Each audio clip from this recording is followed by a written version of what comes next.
یہ تاریخ ہماری ہے. ہم کو خوف کھانے کی ضرورت نہیں, کسی سے ڈرنے کی ضرورت نہیں. میں کیونکہ حضرت آگے ہیں اور مجھ سے کہا جا رہا ہے کہ تقریر تم کو کروں, ایک بات عرض کرتے ہوئے چلوں گا. یاد رکھ لیجئے, مسلم پرسنل لا بورڈ کا پیغام مسلمانوں کے لیے ہے, تم سچے مسلمان بن جاؤ, تم اچھے مسلمان بن جاؤ. تو سورہ آل عمران میں اللہ کیا فرماتا ہے؟ وَلَا تَهِنُوا وَلَا تَحْزَنُوا وَأَنْتُمُ الْأَعْلَوْنَ إِن كُنتُم مُّؤْمِنِينَ. تم اگر خوف بھی مت کھاؤ, رنجیدہ مت ہو, تم ہی سرخرو کر دیا جاؤ گے, سرخرو تم ہی ہوگے, کامیابی تمہارے مقدر ہوگی, بلکہ تم سچے مسلمان بن جاؤ. اگر جس وقت ہم بننے کا ارادہ کریں گے, آپ دیکھیں گے یہاں کی فضائیں, یہاں کی ہوائیں, یہاں کے حالات آپ کا استقبال کریں گے. شب گریزاں ہوگی, آخر جلوے خورشید سے یہ چمن معمور ہوگا انشاءاللہ. نغمے توحید سے. السلام علیکم ورحمۃ اللہ. ماشاءاللہ, جزاکم اللہ خیر, جزاکم اللہ خیر. اب صدر محترم کا خطاب ہوگا تفصیلی, انشاءاللہ دعا بھی صدر صاحب فرمائیں.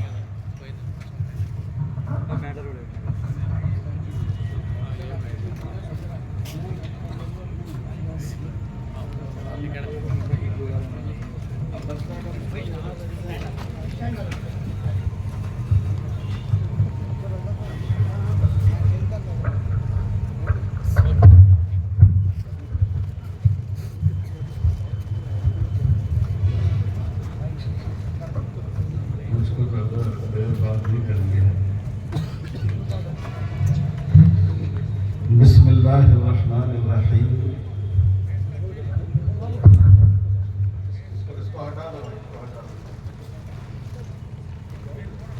جی, تمام گاؤں سے آئے ہوئے لوگوں کے لیے کھانے کا نظم ہے. جلسے کے بعد میں انشاءاللہ جہاں دوپہر میں کھلایا گیا تھا شادی خانے میں وقف بورڈ کی آفس کے پاس, وہاں کھانے سے فارغ ہو کر جانا اطمینان سے. بسم اللہ الرحمن الرحیم. الحمدللہ رب العالمین,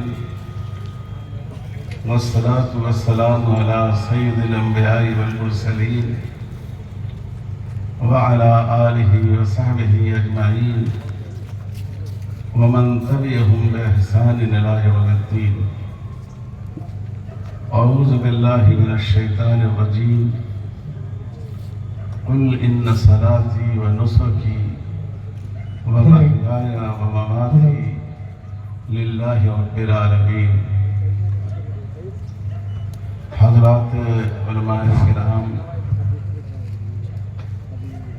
کرنول اور آندھرا پردیش کے مختلف علاقوں سے آئے ہوئے بہت ہی قابل احترام بزرگوں, دوستوں اور بھائیوں, ابھی آپ نے کئی مفید بیانات سنے.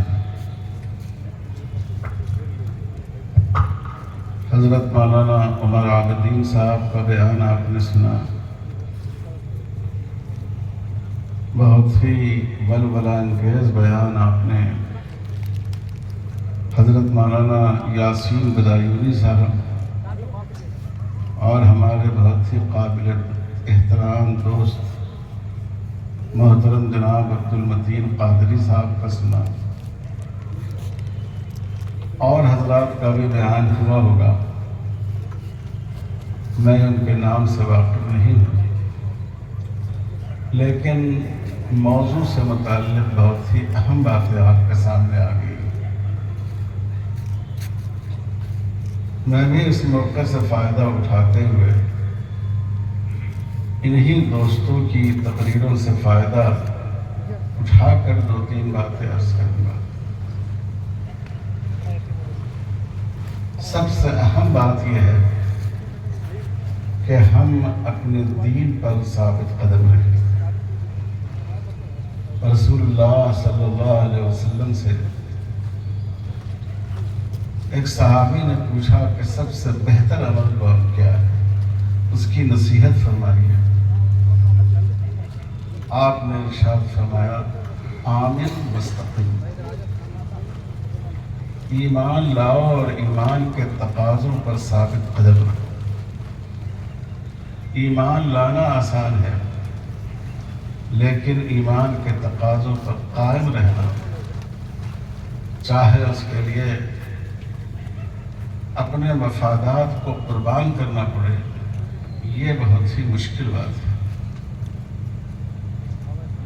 آج ہمارے معاشرے میں چرچا ہوتا ہے فلاں جگہ فلاں مسلمان کی موب لنچنگ ہو گئی، برسر بازار موب لنچنگ کر دی گئی۔ بہت سے لوگوں کا دل ٹوٹ جاتا ہے، احساس پیدا ہوتا ہے،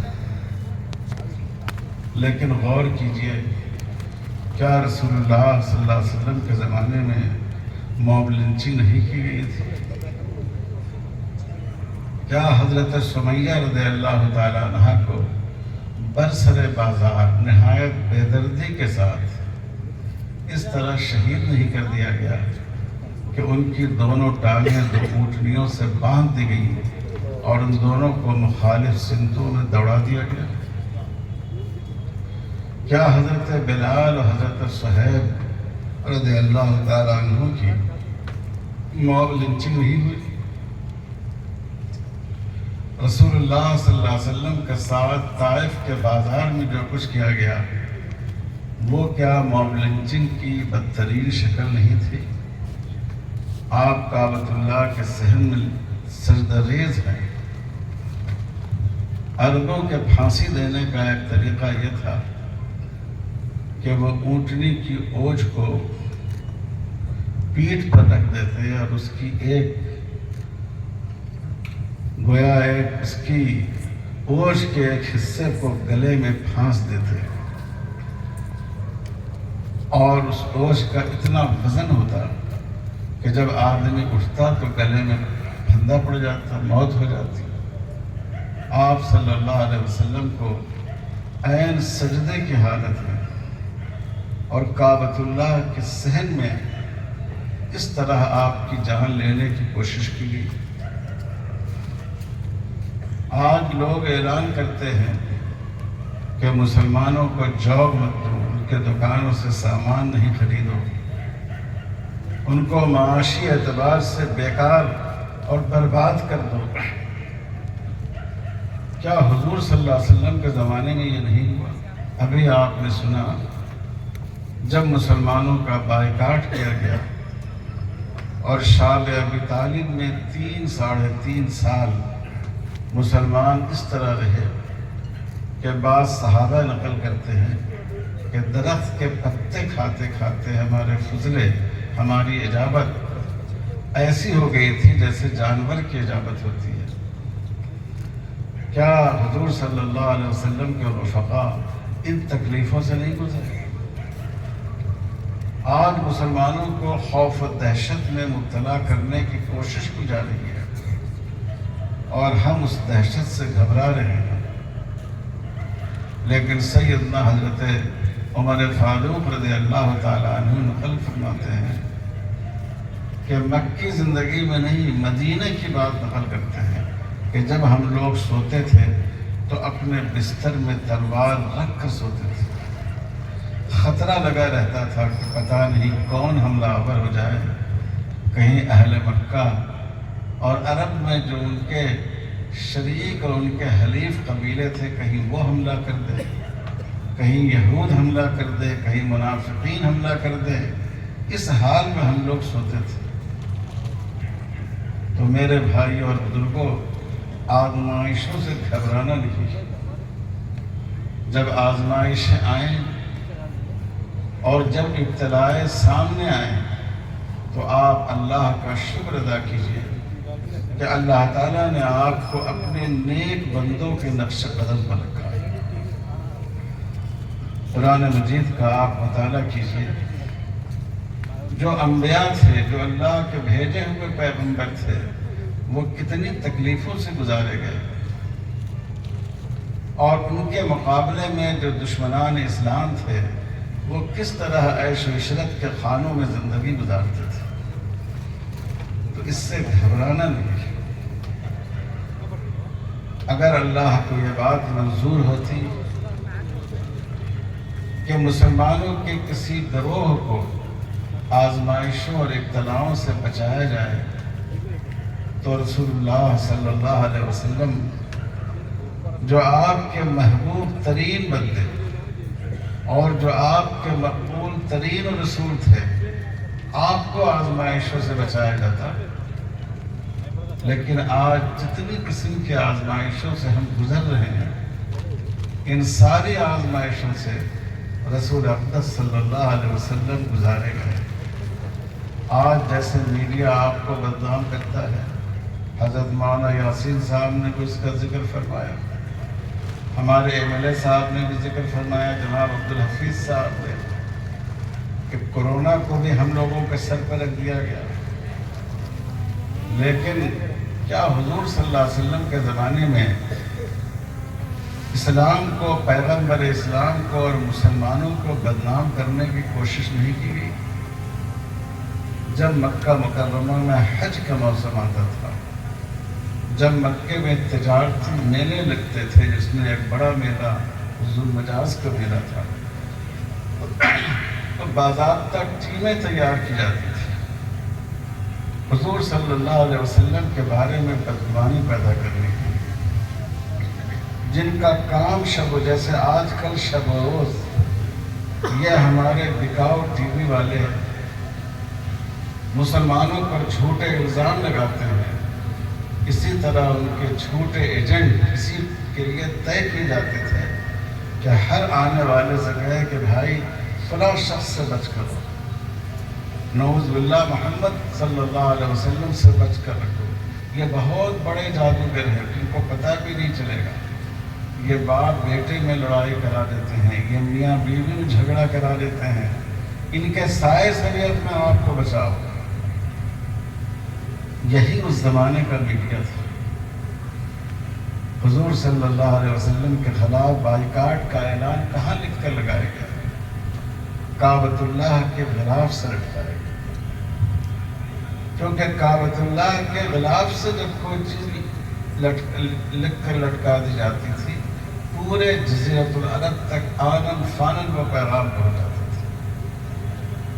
تو آزمائش کی جس صورتحال سے ہم گزر رہے ہیں، آزمائش کی یہ تمام قسمیں وہ ہیں جن سے رسول اللہ صلی اللہ علیہ وسلم کو اور آپ کے صحابہ کو گزارا گیا.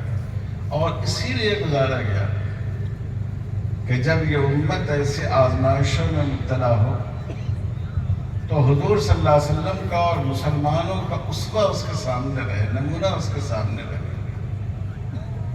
اور اس کے لیے صبر کرنا آسان ہو. وہ محسوس کرے کہ جب ہمارے پیغمبر صلی اللہ علیہ وسلم اللہ کے محبوب ترین بندے ہونے کے باوجود اس صورتحال سے گزرے تو ہم تو ان کی خاک پا کے برابر بھی نہیں. اس لیے میرے بھائیوں، سب سے پہلی بات یہ ہے، اپنے آپ کو ایمان پر، دین پر ثابت قدم رکھیے اور اپنی نسلوں کو قائم رکھیے. اس ملک میں بہت سی آفتیں آئیں. 1857 میں جب انگریزوں کا قبضہ ہوا اور یہاں تک کہ جو ہندوستان کے اقتدار کی علامت تھی لال قلعہ، اس پر بھی ان کا جھنڈا لہرانے لگا، تو لوگ سمجھتے تھے کہ اس ملک سے اسلام رخصت ہو جائے گا.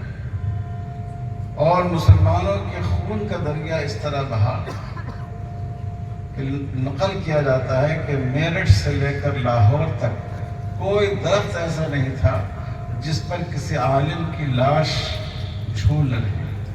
بڑے بڑے علماء ہر مکتبہ فکر کے، ان کو بہت ہی رسوا کن سزائیں دی گئی.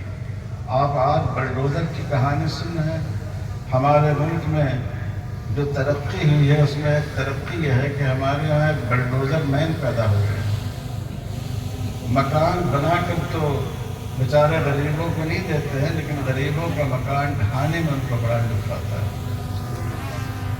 لیکن میرے بھائیوں، اس کا تجربہ انگریزوں نے کیا.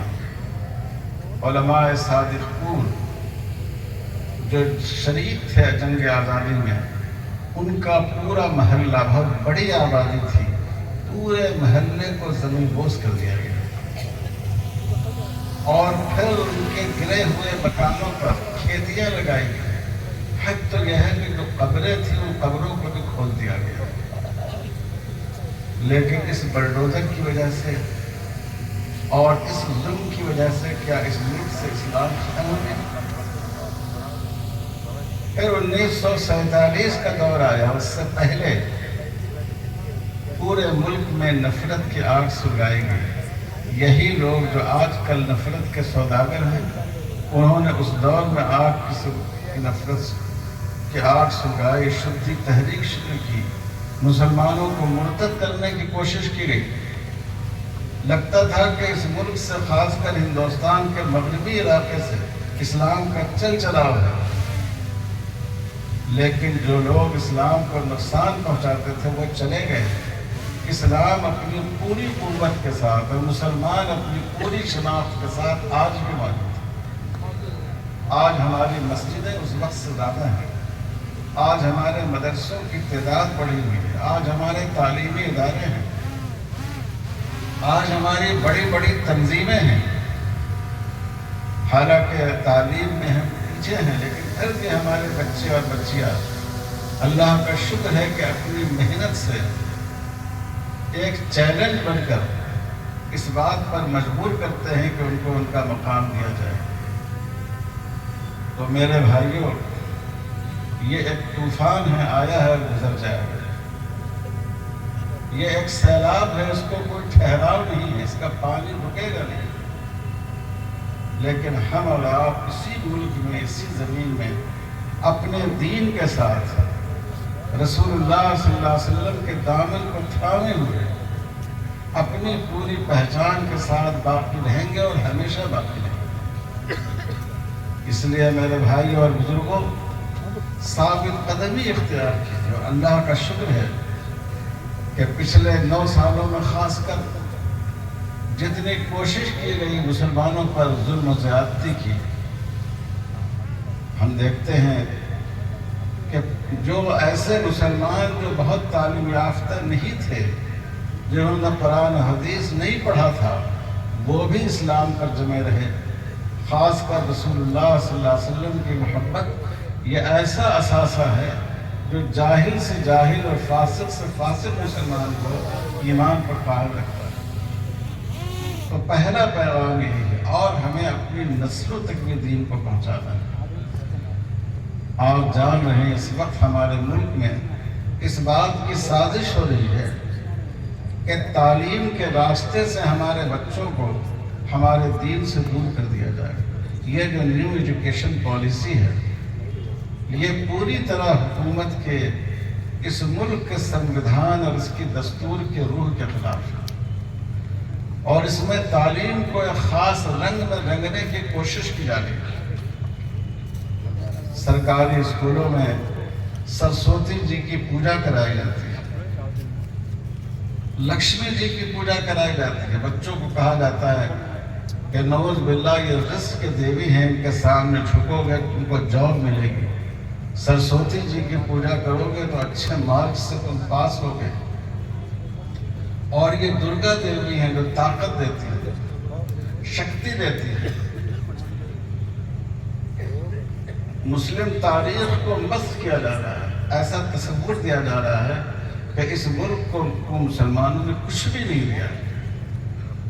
میرے بھائی اور بزرگوں، ان حالات میں اگر ہم اپنی نسلوں کو دین کو بچانے کی کوشش نہیں کریں تو بہت ہی خوبصورتی کے ساتھ نہ کوئی تلوار چلے گی، نہ کوئی تیر پھینکا جائے گا، اور ہمارے بچے ہمارے ہاتھوں سے نکل جائیں گے۔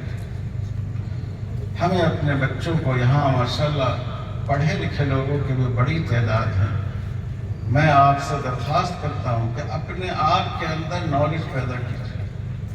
میں ایک دفعہ ٹرین سے جا رہا تھا اور کچھ ایسے ہی نوجوان بچے، اور اس وقت اتنا زہریلا ماحول نہیں تھا، وہ آپس میں گفتگو کر رہے تھے کہ یہ شاہ جہاں نے خواہ مخواہ تاج محل بنایا، اتنا پیسہ اس میں لگا دیا، کیا فائدہ ہوا؟ تو خیر میں نے ان کی بات میں دخل نہیں دیا، وہ سب عمر میں ہم سے کافی چھوٹے تھے۔ میں نے کہا بچوں، آپ مجھے موقع دیں گے کہ اس ٹاپک پر آپ لوگ بات کر رہے تھے، میں بھی ایک دو بات کچھ کہوں؟ کہاں ضرور کہیے ہم کا۔ میں نے کہا کہ یہ جو تاج محل ہے یہ جو بلڈنگ، یہ جو عمارت بنائی اس نے، آپ کو معلوم ہے اس وقت اس عمارت سے اس ملک کے روزانہ ہزاروں لوگوں کا روزگار چلتا ہے۔ ہمارے ملک میں باہر کی آمدنی کا بہت بڑا ذریعہ ٹورزم ہے، اور جتنے ٹورسٹ ہمارے یہاں آتے ہیں ان کی پہلی ترجیح یہ ہوتی ہے کہ ہم تاج محل کو دیکھیں، اور پھر جب وہ تاج محل کو دیکھنے کو آتے ہیں تو آپ آگرہ کو جا کر دیکھ لیجئے کتنے ٹیکسی والے، کتنے رکشے والے، کتنے ریسٹورنٹ والے، کتنے لاج چلانے والے لوگ ہیں جن کا روزگار اسی تاج محل سے چل رہا ہے۔ تو آپ کہتے ہیں کہ انہوں نے نقصان پہنچایا۔ اس زمانے میں ایک طریقہ یہ تھا کہ عوام کو روزگار دینے کے لیے عمارتیں بنوائی جاتی تھی۔ جیسے ہمارے ملک میں یو پی اے دور میں منریگا اسکیم چلائی گئی کہ جہاں سڑکیں نہ ہوں، گاؤں میں، دیہات میں، وہاں گلیاں، سڑکیں بنا دی جائیں تاکہ لوگوں کو اس سے روزگار ملے۔ کیونکہ اگر عوام کو گھر بیٹھا کر پیسہ دے کر ان کی ضرورت پوری کی جائے تو پوری قوم اپاہج ہو جائے گی، ان میں کام کی صلاحیت ختم ہو جائے گی۔ تو اس لیے وہ ایسی عمارتیں بناتے تھے کہ جس کے ذریعے لوگوں کو روزگار ملے، اور اس وقت جو روزگار مل رہا تھا آج بھی روزگار مل رہا ہے۔ اور آپ پڑھے لکھے لوگ ہیں، اسکول کالج کے طلبہ ہیں، اور آپ کہہ رہے ہیں کہ انہوں نے یہ کیا کام کر دیا، اور پھر اس سے ہم بھارتیوں کا سر فخر سے اونچا ہوتا ہے۔ ہر ملک کو اپنی اپنی تاریخی یادگاروں کا ناز ہوتا ہے، فرانس کو، دوسرے ممالک کو، ہم کو اس عمارت پر ناز ہے۔ ہم کہیں جاتے ہیں تو اس عمارت سے ہماری پہچان ہوتی ہے۔ میں نے ایک مثال دیا آپ کو، کس طرح مسلمانوں کو مرعوب کرنے کی کوشش کی جا رہی ہے، ان کی تاریخ کو مٹایا جا رہا ہے، احساس کمتری میں مبتلا کیا جا رہا ہے، اور جب کسی قوم کا رشتہ اپنی تاریخ سے، اپنے اتحاد سے کٹ جاتا ہے اور وہ اپنی تاریخ کے بارے میں احساس کمتری میں مبتلا ہو جاتی ہے، تو اس کو اس کے دین سے، اس کی تہذیب سے، اس کی سوچ سے ہٹانا آسان ہو جاتا ہے۔ تو یہ جو ہمارے ہاں مکاتب کا نظام ہے، جو مسجدوں میں بیسک اسلامی ایجوکیشن بچوں کو دی جاتی ہے، پہلے بھی اس کی بڑی اہمیت تھی، لیکن آج کے دور میں تو میں آپ سے کہتا ہوں کہ یہ فرض ہے ہر مسلمان بچے کو۔ اگر بنیادی دینی تعلیم آپ نے اپنے بچوں کو نہیں دلائی تو آپ کو معلوم ہوگا کہ کئی ریاستوں میں باضابطہ گیتا کے اسلوب داخل نصاب کیے جا چکے ہیں، اور وہ کہتے ہیں کہ یہ دھارمک پستک نہیں ہے، یہ نیشنل پستک ہے، یہ بھارتیہ پستک ہے۔ تو کیا آپ چاہتے ہیں کہ آپ کے بچے اللہ کے کلام کو بھول جائیں اور ان کتابوں کو پڑھیں؟ اس لیے میری درخواست ہے کہ سب سے پہلے خود دین پر ثابت قدم رہیے اور اپنے بچوں کو دین پر ثابت قدم رکھیے۔ قرآن مجید میں آپ پڑھیں گے سیدنا حضرت یعقوب علیہ السلام نے اپنی وفات کے وقت اپنے صاحبزادوں سے ایک سوال کیا کہ تم لوگ میرے بعد کس کی عبادت کرو گے؟ ما تعبدون من بعدی۔ یہ سوال بہت عجیب ہے، کیونکہ حضرت یعقوب علیہ السلام اللہ کے نبی تھے، ان کے والد وہ بھی حضرت اسحاق علیہ السلام وہ بھی اللہ کے نبی، ان کے چچا حضرت اسماعیل بھی اللہ کے نبی، ان کے دادا حضرت ابراہیم علیہ السلام تو اس شان کے نبی تھے کہ ان کے بعد تمام انبیاء ان کی ذریت میں پیدا ہوئے۔ ان کے صاحبزادے حضرت یوسف علیہ السلام بھی نبی،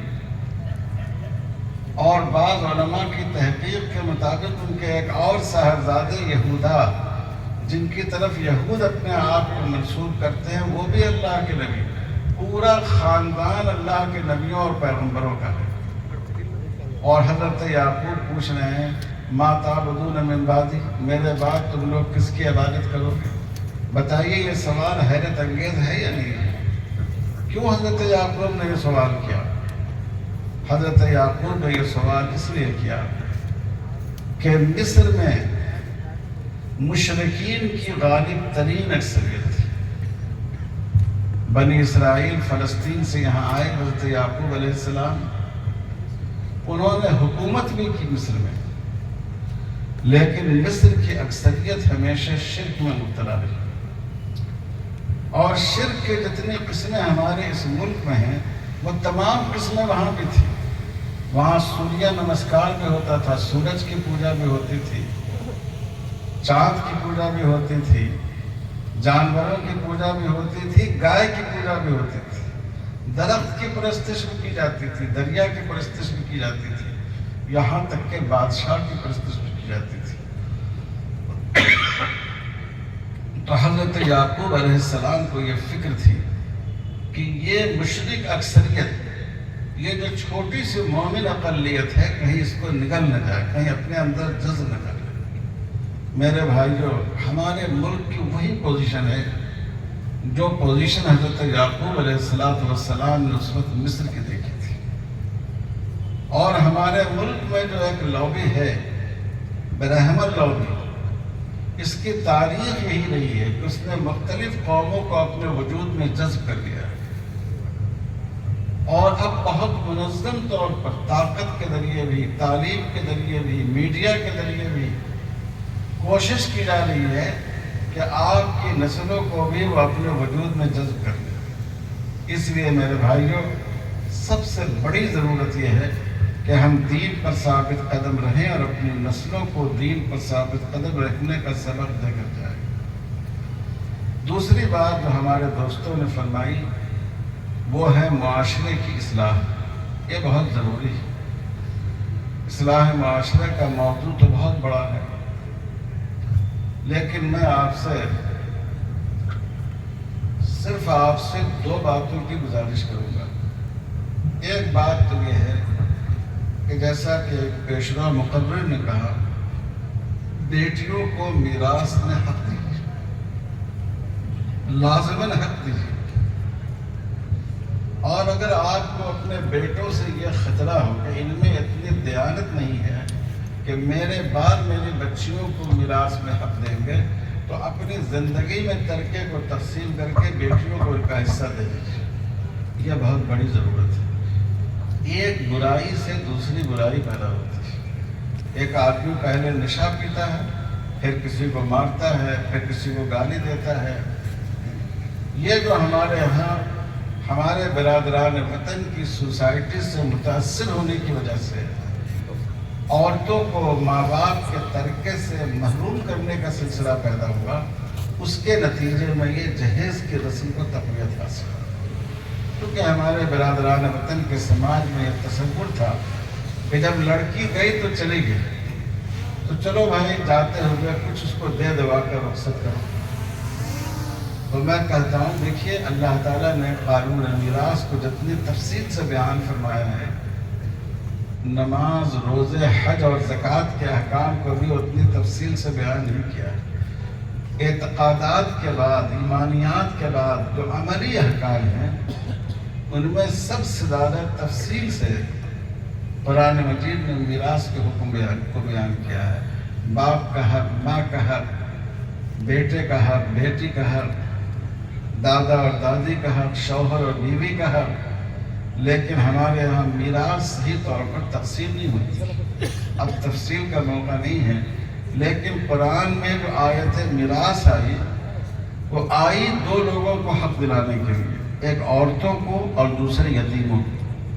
نہ عورتوں کو ترکے میں حق دیا جاتا تھا اور نہ یتیموں کو دیا جاتا تھا. تو آج دیکھیے، شوہر کا انتقال ہو گیا، بچے پوری جائیداد پر قبضہ کر لیتے ہیں، ماں کو ان کا حق نہیں دیتے. اگر کہا جائے، توجہ دلائی جائے، تو کہتے ہیں کہ ماں کو کیا ضرورت ہے، ہم لوگ تو ان کو پال ہی لیں گے. بھائی تم پال لوگے تو تمہارا فریضہ ہے، پالنا ہی چاہیے. ماں نے تو اتنی مشقت سے تم کو پالا ہے، تمہاری پرورش کی ہے، تم اپنی ماں کی پرورش نہیں کرو گے. لیکن اس کی وجہ سے اس کا حق تو ختم نہیں ہوتا ہے. ماں کو اس کا حق ملنا چاہیے. وہ اپنے منشے کے مطابق اس کو کسی کام میں خرچ کرے، چاہے تو خیر کے کام میں خرچ کرے، آج ہی سب لوگ طے کر لیجیے کہ ہم ضرور، اگر ہمارے والد یا والدہ کا انتقال ہو جائے، ہم اپنی بہنوں کو بھی شریعت کے اصول کے مطابق ترکے میں حق دیں، اور والدین بھی اس بات کو طے کریں کہ اگر ہمارے بچوں کا مزاج موافق نہیں ہے تو ہم اپنی زندگی میں ترکہ تقسیم کر کے بیٹی کو اس کا حصہ دے دیں، بیٹے کو اس کا حصہ دے دیں، کچھ حصہ اپنی اخیر کی زندگی کے لیے رکھ لیں۔ اگر آپ یہ کریں گے تو لوگ جہیز کا مطالبہ بھی چھوڑ دیں گے۔ وہ دیکھیں گے کہ ہم کو تو بہت بڑا جہیز ملنے والا ہے، تو ہم کیوں چھوٹے موٹے جہیز کا مطالبہ کریں۔ اور دوسری چیز جس کے بارے میں آپ کو توجہ دلاؤں گا وہ طلاق کا معاملہ ہے۔ طلاق کتنی ناپسندیدہ چیز ہے۔ شریعت میں بعض چیزیں ناپسندیدہ ہوتی ہیں لیکن ضرورت کی وجہ سے اس کی اجازت دی جاتی ہے۔ تو شریعت نے بہت ہی آخری حالت میں طلاق کی اجازت دی۔ اگر میں تفصیل بیان کروں تو بہت لمبی بات ہو جائے گی، لیکن قرآن مجید نے پورا پروسیجر بتایا ہے کہ میاں بیوی میں اختلاف ہو تو کیا کرنا چاہیے، سمجھا کر کام لیا جائے، تھوڑا سا بے تعلقی برت کر اپنی ناراضگی کا اظہار کیا جائے، کچھ فہمائش کر دی جائے۔ آخری راستہ یہ ہے کہ خاندان کے بزرگوں کو، سماج کے سمجھدار لوگوں کو ان کے سامنے معاملے کو پیش کیا جائے اور معاملے کو طے کرایا جائے، نہیں یہ کہ سیدھے طلاق دے دیا جائے۔ حضرت عمر رضی اللہ تعالیٰ عنہ تو 3 طلاق دینے والوں کو کوڑے لگواتے تھے، اور آپ کو معلوم ہے کوڑے کی سزا سر پر لگانے کی ممانعت ہے، کوڑے لگائے جاتے تھے بدن پر، لیکن جب کوئی مرد اپنی بیوی کو 3 طلاق دیتا تھا تو حضرت عمر کہتے تھے کہ اس کے دماغ میں جو ہے وہ جذبہ شرب ہے، اس کے دماغ میں، اس کے سروں پر کوڑے، اس کے سر پر کوڑے لگا۔ اس طرح حضرت عمر رضی اللہ تعالیٰ عنہ سزا دیا کرتے تھے۔ ہمیں خود لوگوں کا مزاج بنانا چاہیے کہ وہ اس سے بچے، اور ایسا ماحول بنانا چاہیے کہ اگر کسی آدمی نے اپنے بیوی کو طلاق دیا تو وہ سماج میں منہ چھپانے پر مجبور ہو جائے، ہر آدمی اس کو آگ دلائے، اس کے گھر کے لوگ بھی اس کو آگ دلائے کہ تم کتنے بدترین آدمی ہو، تم نے اپنے معصوم بچوں کا خیال نہیں کیا۔ ہمارے پاس جب ایسے معاملات آتے ہیں، کثرت سے آتے ہیں، میاں بیوی دونوں آتے ہیں، ہم رشتہ ختم کرنا چاہتے ہیں، تو میں کہتا ہوں کہ بچوں کو لے کر آئیے، بچوں کو بھی لاتے ہیں۔ میں کہتا ہوں کہ آپ دونوں نے ایک دوسرے کے ساتھ کوئی زیادتی کی ہوگی، اور جب زیادتی ہوتی ہے تو دونوں طرف سے ہوتی ہے، لیکن آپ ہمیں بتائیے کہ ان معصوم بچوں نے کیا زیادتی کی، آپ ان کو کیوں سزا دے رہے ہیں؟ رشتہ نکاح کو ختم کرنے کا مطلب یہ ہے کہ آپ ان کو باپ کی محبت سے یا ماں کی ممتا سے محروم کر رہے ہیں۔